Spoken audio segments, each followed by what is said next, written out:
is Nikah Mishar? Nikah Mishar is a type of marriage contract recognized in some interpretations of Islamic law, primarily within Sunni jurisprudence. It still requires a standard Islamic nikah or marriage contract, such as offer and acceptance, dowry, 2 witnesses, and a guardian. Nikah Mishar is characterized by a formal marriage agreement, where the wife voluntarily relinquishes certain rights typically associated with marriage, such as the right to cohabitation or living together with the husband, the right to financial maintenance or nafaqah, the right to equal time or attention from the husband, especially in polygamous setups. The husband, in turn, is relieved of some obligations, such as providing a shared home or regular financial support. Nikah Mishar is often described as a traveler's marriage or marriage of convenience, as it may be contracted by men who travel frequently, are unable to maintain a full-time household, or seek a less financially burdensome arrangement. The wife may remain in her own home, and the couple meets periodically as agreed. In modern times, it is common for wealthy Arab men to travel to poorer Muslim countries like Pakistan, Indonesia, or Bangladesh, and enter into misyar marriages to satisfy their lust. The marriage organizers are usually pimps who seek out women from poor families. The dowry provided by the groom is often substantial for the woman and her family, sometimes enough to support them for a month. Enticed by the money, the woman's side agrees to the misyar marriage for a few days or weeks. After the vacation ends, the groom typically divorces his misyar wife and returns to his Arab country. Islamic scholars are aware of the negative impacts that may arise from Nikah Mishar. In a Nikah Mishar, a woman usually does not receive protection, a home, or financial support. She only meets with her husband for sexual relations. Couples who enter into a Nikah Mishar usually do so with the intention of divorce. As ulamas, we certainly would not want women in our families, such as our sisters, mothers, and daughters, to experience such a marriage. However, we cannot forbid the practice because it is implied in the Quran and was practiced by Prophet Muhammad himself. Sauda and the origin of Nikah Mishar. The following event led to the revelation of Quran, Surah An-Nisa, verses 128 to 129.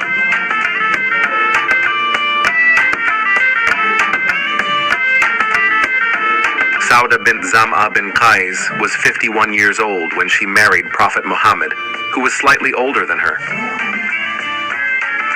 I am a devoted Muslima and a loyal follower of Prophet Muhammad. After my husband passed away, the Prophet proposed to me.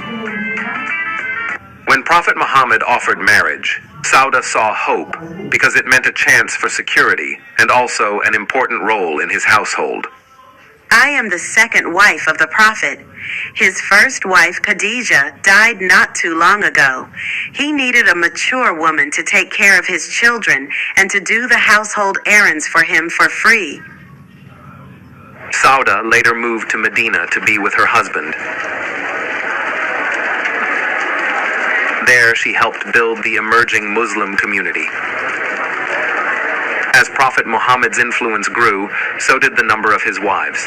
Among them were younger, more favored wives, such as Aisha, Juwairiya, Safiya, Habiba, and Zainab, as well as his favored concubines, the Jewish woman Rayhana and the Coptic woman Maria.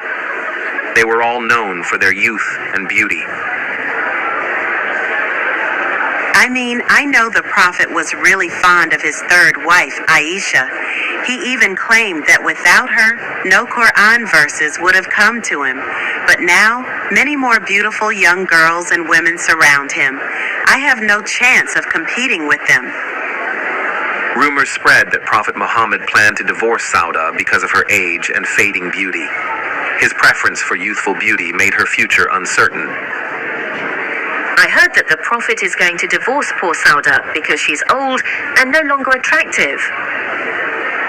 What would you expect from a man of such low character, given his history of lying, cheating, and stealing?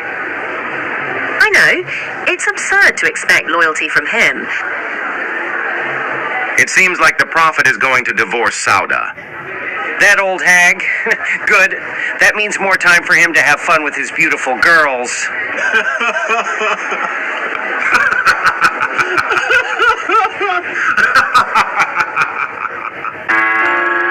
Facing abandonment, Sauda's world began to crumble. Prophet Muhammad's apparent disregard for her devotion pushed her to the brink, leaving her fearful of shame and exile. I know I'm not young anymore and can't compete with those beautiful girls, but if the Prophet divorces me, I won't survive. At my age, finding a job would be nearly impossible, and I can't remarry because the Prophet forbids his wives from doing so. This is a matter of life and death for me. I must find a way to persuade him to keep me as his wife. In desperation, Sauda turned to Aisha, Prophet Muhammad's favored wife. To stay married to Prophet Muhammad, I will have to offer to give up my time with him so that he can spend twice as much time with Aisha. This is a humiliating bargain for me, but what else can I do? Aisha, I know it's your turn with the Prophet today, but I just need a little of your time to ask him not to divorce me. Please let me speak with him when he arrives. Of course, Sauda. Take all the time you need to talk to him. When Prophet Muhammad arrived at Aisha's house, Sauda begged him to keep her, sacrificing her rights for his convenience. I'm willing to give up my turn to Aisha, but please don't divorce me. As already predicted, Prophet Muhammad readily agreed and promptly claimed the revelation of the following verse. O Sauda, Allah approves your request by giving this revelation. And if a woman fears from her husband contempt or evasion, there is no sin upon them if they make terms of settlement between them, which means woman agrees upon leaving some of her rights. And you will never be able to do justice between wives, even if you should strive to do so. Strangely, before this event, Prophet Muhammad required husbands to treat each wife justly, even advising against polygamy if fairness couldn't be maintained, in the same surah, verse 3. If ye fear that ye shall not be able to deal justly with the orphans, marry women of your choice, 2 or 3 or 4. But if ye fear that ye shall not be able to deal justly with them, then only one, or a captive that your right hands possess, that will be more suitable, to prevent you from doing injustice.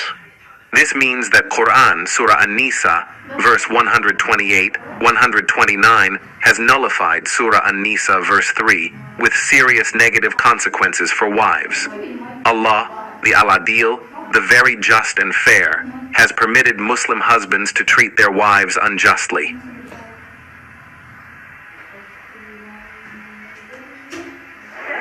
The Mishyar-like marriage was sealed. Sauda, a wife in name only, sidelined for Muhammad's younger brides. Her sacrifice preserved her status, but at what cost? This case shows that Islam was created by men to benefit men. Other religions generally encourage their followers to control their lusts for the benefit of others. But Islam is the opposite, as it encourages men to indulge their lusts at the expense of the weak.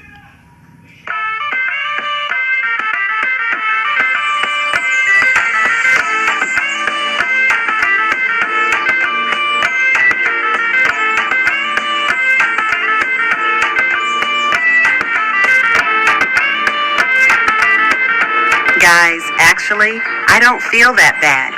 He still provides me with food and shelter until I die, and I don't even have to sleep with him. How bad is that? In the past, intercourse with him wasn't that great because I could tell he didn't care. If I want to, I can satisfy myself.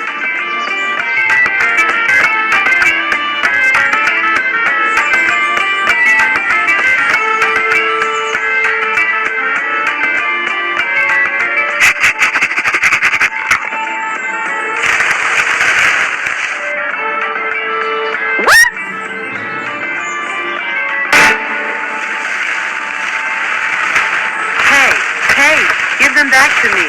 What can we learn from the case of Sauda and Prophet Muhammad? Initially, their marriage was a traditional Islamic marriage, but when the Prophet lost interest in her, he intended to divorce Sauda. This situation forced Sauda to relinquish her right, turning their marriage into a mere Musiyar. Her status dropped from a wife to a second-class wife, lower in rank compared to the other wives.